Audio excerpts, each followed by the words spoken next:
자, 오늘 5월 9일입니다. 무슨 날이냐고요? 유엔이 정한 세계 철새의 날입니다. 철새를 보호하고 야생 조류의 불법 포획을 막자는 취지로 2006년 제정이 돼 12년째입니다. 자, 그런데 더 오래된 철새의 날이 있습니다. 바로 정치 철새죠. 선거 때마다 등장하기 마련이었으니 수십 년은 더 됐을 겁니다. 올해 지방선거 또한 당적 변경을 둘러싼 철새 논란이 적지 않습니다. 우선 자유한국당에서는 이미 철새 공방이 한바탕 벌어졌었습니다. 대표직 사퇴를 요구한 강길보 의원에게 홍준표 대표, 철새는 정리해야 한다, 당장 나가라 이렇게 얘기를 한 거였죠. 강길보 의원이 4개의 금배지를 다는 동안 열린우리당, 무소속, 한나라당, 또 무소속, 그리고 새누리당, 무소속, 새누리당, 바른정당, 그리고 자유한국당으로 당적이 바뀌었던 걸 비판했던 거였죠. 그러자 강길보 의원 이렇게 맞받아쳤습니다. 그럼 이인재는? 얘기를 했는데요. 보겠습니다. 홍 대표가 충남지사 후보로 전략 공천한 이인재 후보.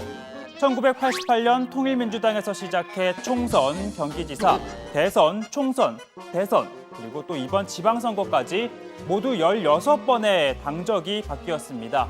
이 선거 복보가 한눈에 말해주고 있는데요. 물론 합당이나 당명이 바뀐 경우는 예외로 봐야 할 겁니다. 자, 그럼 철새 공방이 벌어지고 있는 다른 지역 후보들을 한번 보겠습니다. 특히 보은근수 선거가 눈에 띄는데 김인수 후보는 몇 번의 당적의 변경을 거친 뒤 결과적으로는 한나라당에서 민주당 소속이 됐습니다. 반면 정상혁 후보는요. 마찬가지로 몇 차례 변경을 거쳐서 민주당 무소속에 이은 한국당 후보가 된 겁니다. 그러니까 두 후보가 정반대의 상황이 된 거죠. 특히 새누리당에서 민주당으로 당적이 바뀐 경우가 많습니다. 노기태 부산 강서구청장 후보, 그리고 최영욱 부산 동구청장 후보, 그리고 최청환 화성시 의원 후보 등인데요. 네, 보실까요? 특히 이 최 후보는요. 넥타이 색만 바꾼 명함 사진이 화제와 동시에 논란을 빚고 있습니다. 보시면 똑같은 사진에 빨간색에서 파란색으로 바뀌었습니다. 그리고 부산시의원에 출마한 민주당 고대영 후보는요. 새누리당 김무성 의원의 수행비서를 지냈던 인물이기도 한데 민주당 최초의 지역구 시의원 타이틀을 노리고 있습니다.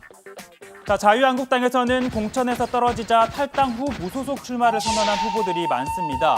최양식 경주시장, 권영세 안동시장, 김문수 대구 달성군수, 이정백 상주시장, 임광원 울진군수, 이현준 예천군수 등인데요.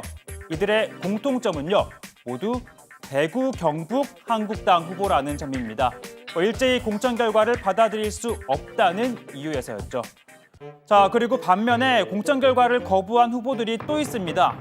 기초의원은 득표율에 따라 가나다 순으로 당선이 되는데 그런데 경선에서 1위를 했지만 가번이 아니라 나번을 부여받겠다고 한 후보들이 있습니다.